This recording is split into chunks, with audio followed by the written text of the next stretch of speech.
રામ રામ, જય શ્રી કૃષ્ણ, જય માતાજી એન્ડ ગુડ ઇવનિંગ મિત્રો. કેમ છો બધા? જે લોકોને એક્ઝામ બાકી છે એમના માટે સરસ મજાની વાત આપણે કરવાની છે અત્યારે. કારણ કે મને 2-4 વિદ્યાર્થીઓએ છે ને આપણે અત્યારે જે વાત કરવા જઈ રહ્યા છીએ ને એ અત્યાર સુધી લેવાયેલા ગ્રુપ ડીના ઓલ ઓવરવ્યૂ જે છે એમાંથી આપણને સ્ટુડન્ટ્સ પાસેથી જે કાંઈ વાતો મળી અને એમણે મને ભલામણ કરી કે સર તમે વિડીયોની અંદર આ વાત અચૂકથી કરજો, તો એના માટે જ આપણે અત્યારે આ વિડીયો બનાવી રહ્યા છીએ.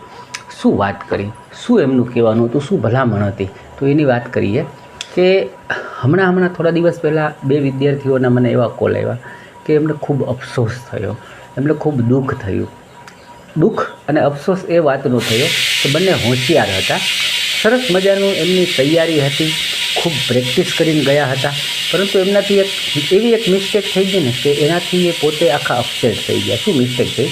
ભાઈ એમણે પેપરની અંદર એને એવું કોન્ફિડન્સ આવ્યો કે ભાઈ અમે રિઝનિંગ બહુ સરસ રીતે કરી શકીએ છીએ. એમણે સ્ટાર્ટિંગ રિઝનિંગથી કર્યું.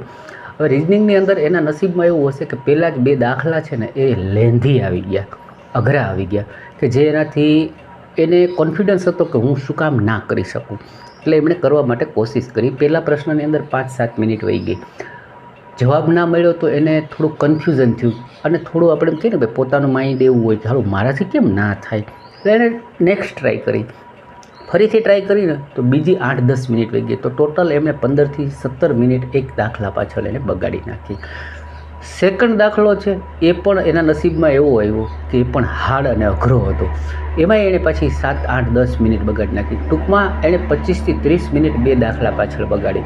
2 દાખલા પાછળ બગાડીને જ્યારે એનું ઘડિયાળ સામે એનું ધ્યાન ગયું, એમાં સાઈડમાં તમને ટાઈમર બતાવતું હોય છે, એટલે પોતે વ્યક્તિ છે ને કન્ફ્યુઝ થઈ ગયો ને અફસોસમાં આવી ગયો, અરે મેં અડધી કલાક બગાડી નાખી, તો હવે શું કરવું શું ન કરવું એની એને ગૂંચવણની અંદર પોતે કન્ફ્યુઝ થાય અને માંડ્યો પ્રશ્ન જોવા. એક વ્યક્તિએ તો મને એવું કીધું કે સાહેબ મેં 1 કલાક મારી રિઝનિંગ પાછળ બગાડી નાખી, પછી મને અફસોસ થયો. એને એ અફસોસના હિસાબે એના બાકીના 3 જે વિભાગ હતા ને એ આખા ફેલ ગયા. વિચારો, એ સ્ટુડન્ટ હોશિયાર હતો, એની પાછળ સરસ તક હતી અને એને અફસોસ એવો થઈ ગયો પરીક્ષામાં કે પછી આગળનું પેપર ન કરી શક્યો બિચારો. બરાબર? તો અહીંયાથી આપણે સમજવાનું શું છે? સમજવાનું એ છે કે તમે જ્યારે પેપરને સ્ટાર્ટ કરો છો, તમારી સામે પ્રશ્ન આવે છે, એ પ્રશ્ન આવે છે ને એના કરતાં મહત્ત્વનું એ છે કે આખી ઓલ ઓવર એક્ઝામને તમે જ્યારે આપો છો ત્યારે તમારી માનસિકતા છે ને એના ઉપર તમારો કેટલો કંટ્રોલ છે, બસ એની જ પરીક્ષા છે. આવડવાવાળા તો બહુ બધા છે, બધાને આવડે છે એવું માની શકે, પણ પરીક્ષામાં પાસ કોણ થાય છે ખબર છે? મારા અનુભવ મુજબ હું કહું છું કે પરીક્ષાની અંદર આવતા પ્રશ્નોને ટેકન કેવી રીતે કરવા, એનો સામનો કેમ કરવો, એ પરિસ્થિતિને તમારે પચાવવી કેમ. બરાબર છે? જો 3 પ્રશ્ન સારા આવ્યા અને 4થો અઘરો આવી જાય, એ સમયે તમારું માઇન્ડ બેલેન્સ ન રહ્યું એટલે બાકીના એમ માનો કે ભાઈ 4 પ્રશ્ન ગયા હતા તો બાકીના 96 પ્રશ્નની અંદર તમારી પથારી ફરી જાય. એટલે આખી ગેમ છે ને, આખો કોન્સેપ્ટ છે ને એક્ઝામ ક્રેક કરવાનો એ જ છે કે તમે તમારી જાતને કેટલી બેલેન્સ કરી શકો છો. બરાબર છે? એના આધારે. અને હવે તો હું એમ કહું છું કે એ પણ સારું થઈ ગયું કે તમને સબ્જેક્ટ વાઇઝ કરી દીધું કે ભાઈ ચલો વિજ્ઞાનના જ પ્રશ્ન છે, રિઝનિંગના જ છે. નહીં તો કેવું થાય કે વધારે ઇમ્બેલેન્સ ક્યારે બને? એક પ્રશ્ન કરંટનો જોયો, એક તમે રિઝનિંગનો જોવો, એક ગણિતનો આવી ગયો, એમાંય પાછો અઘરો આવી ગયો, તો તમારું આખું બેલેન્સ વિખાય છે. કારણ કે મગજ જે છે ને એ ઘડીક સાયન્સ વિચારે છે, ઘડીક કરંટ વિચારે છે, ઘડીક પાછું ગણિત વિચારે છે, તો એમાં અપસેટ થવાના વધારે ચાન્સીસ હતા. હવે તો થોડુંક સરળ થયું છે, એટલે અપસેટ ના થાઓ એના માટે શું કરવું જોઈએ, આપણે કેવી રીતે એક્ઝામ આપવી જોઈએ? તમે પ્રશ્નને વાંચો. હવે વાંચવા માટે તમારું જે છે ને પ્રેક્ટિસ એવી હોવી જોઈએ કે પ્રશ્નને તમે એક જ ટાઈમ વાંચતાની સાથે તમારી જાતને સમજાઈ જવું જોઈએ કે એ મેરે સે હોગા યા નહીં. બરાબર છે? જો તમને ક્લિયર થઈ ગયું આ આપણું લેવલનો પ્રશ્ન નથી, બરાબર, તો એને છોડી નેક્સ્ટ કરીને બીજા પ્રશ્ન બી જાય. હવે તમને હું કહું કે 4 વિષય છે આપણા, એ 4ની અંદર 5-5 દાખલા તો એવા આવશે, 5-5 પ્રશ્ન એવા આવશે કે જે ગૂંચવશે, તમને કન્ફ્યુઝ કરશે ને ટેન્શન આપશે. તો બેસ્ટ વસ્તુ માઇન્ડ શાંત રાખી, બરાબર છે, અને એ દાખલામાંથી પસાર થઈ જવાનું. હવે 4માં 5-5 દાખલા પકડો, 20 દાખલા કે 20 પ્રશ્ન એવા છે જે તમને તકલીફ આપે છે, બાકીના 80 તમારા હાથમાં છે. એ 80માં તમે કેવી રમત રમી જાઓ છો એનું બેલેન્સ કરી જાઓ.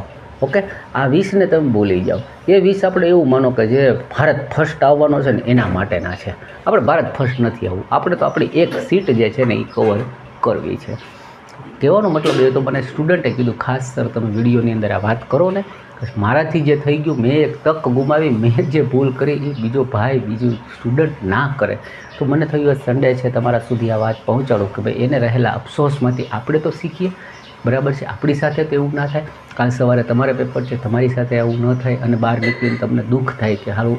હવે એક વિદ્યાર્થી તો એવો બી હતો કે જેણે બધું દાવ ઉપર મૂકી, એટલે કે જોબ આ તે કામકાજ બધું મૂકી અને એકદમ તૈયારી અને પરફેક્ટ તૈયારી કરતો હતો. એને એવું કીધું કે હું અત્યારે બહુ પૂરા સમયની અંદર પેપર સોલ્વ કરી શકું છું અને રિઝનિંગમાં મારા 30માંથી 30 માર્ક આવે છે, હું બધું કવર કરી શકું છું. પરંતુ એ જ વ્યક્તિ એવો હતો, છતાં એને આવું કન્ફ્યુઝન આવી ગયું એટલે પેપરમાં થઈ ગયા અપસેટ. એ મિત્ર અપસેટ થઈ ગયા પછી એનું આખું એને ખૂબ અફસોસ થયો, બહુ દુઃખી થયા, બરાબર છે. અને મને એને વાત કરી કે સર મારું આખું બહુ દુઃખી થઈ ગયું, ઇનબેલેન્સ થઈ ગયું મારું માઇન્ડ. તો આપણે અહીંયાથી શીખવાનું છે, બરાબર બધાએ. અને હું તો સજેસ્ટ કરીશ કે સૌ પહેલાં તમે જો શક્ય હોય ને, કરંટ સારું તમારું હોય ને તો પહેલાં કરંટને ઉપાડો, ઓકે. વિજ્ઞાન સારું છે તો પહેલાં વિજ્ઞાનને ઉપાડો. બાકીના બે એવા છે કે જેમાં કેલ્ક્યુલેશન આવશે અને એ તમને ઇનબેલેન્સ કરવાની સંપૂર્ણ રીતે જોરશોરથી તમારા ઉપર પ્રેશર કરશે. ત્યાં તમારે બેલેન્સ રાખવાનું છે, બરાબર છે. માઇન્ડને અપસેટ ન થાય એના માટે પહેલાં તો કરંટ ઉપાડી લે, આવડતું હોય તો, નહીં તો વિજ્ઞાનથી સ્ટાર્ટ કરો, પછી રિઝનિંગ લો અને મેથેમેટિક લો. બધાની અંદર 5 પ્રશ્ન એવા જ છે કે જે તમારા માટે બહુ જ તકલીફવાળા છે. એટલે એ 5 પ્રશ્નમાં શાંત રહી જાજો, ટેન્શનમાં ના આવતા. બાકીના 80 ઉપર ફોકસ કરજો ને. હું તમને એમ કહું, હું તમને એક બાજુ 80 રૂપિયા આપું છું, એક બાજુ 20 રૂપિયા આપું, શેના ઉપર ફોકસ કરાય? 80 રૂપિયા ઉપર જ કરાય ને, કે ઝાઝી રકમ છે. 20 રૂપિયા ઉપર શું કામ ફોકસ કરવું, બરાબર છે. હા, એ 80 થઈ ગયા તમે અને તમારી પાસે સમય છે તો હવે પાછા જાઓ એ પ્રશ્નને ફરીથી વાંચો, 2 વાર ટ્રાય કરો, 3 વાર ટ્રાય કરો. એમાંય પછી જુઓ કે ભાઈ આ પ્રશ્ન હજી મને અઘરો લાગે, નેક્સ્ટ જે છોડેલા છે એમાંનો બીજો જુઓ, એમાંથી જે સારો લાગે થઈ શકે એવો છે એને કરો. જેથી કરીને તમારી આ તક ના બગડે, વર્ષ ના બગડે, મળેલો ચાન્સ ના બગડે અને જે કંઈ તમારા સેક્રિફાઈસ કરેલા છે એ અહીંયા તમને લોસ ના થાય, બરાબર છે. એટલે તમારે મને એવું લાગ્યું કે આ વાત અચૂક કરવી જોઈએ એટલે મેં કંઈ હાજર થયો.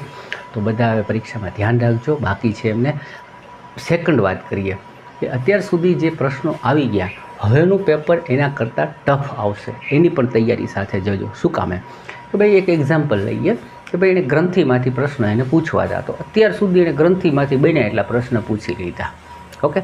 હવે એને ગ્રંથિમાંથી પ્રશ્ન પૂછો કરશે શું? પ્રશ્નને અઘરો કરશે, ટ્વિસ્ટેડ કરશે, વર્ણનવાળો કરશે, ગમે એમ કરીને એ જ ટોપિકમાંથી પ્રશ્ન લાવશે. એવી જ રીતે પેશીમાંથી બહુ પ્રશ્ન આવ્યા, માનવ મસ્તિષ્કમાંથી બહુ પ્રશ્ન આવ્યા, પ્રજનનમાંથી ઘણા બધા પ્રશ્ન આવ્યા. હવે ટોપિક તો એની પાસે એટલા જ છે, પ્રશ્ન એમાંથી જ પૂછવાનો છે. તો કરશે શું?